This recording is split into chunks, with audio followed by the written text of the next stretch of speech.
Hello, അസ്സലാമലൈക്കും. എൻ്റെ പുതിയ വീഡിയോയിലേക്ക് സ്വാഗതം.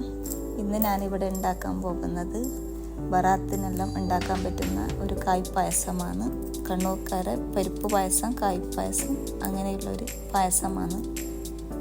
ഇതിന് വേണ്ട ചേരുവകൾ: പരിപ്പ് വേണം, കടലപ്പരിപ്പ്, 2 പൗത്ത നേന്ത്രപ്പഴം വേണം, പിന്നെ അരി വേണം, നെയ്ച്ചോറിൻ്റെ അരി, അതൊരു 1/2 കിലോ വേണം എന്തായാലും, പഞ്ചസാര, ആവശ്യമുള്ള 3 തേങ്ങ വേണം.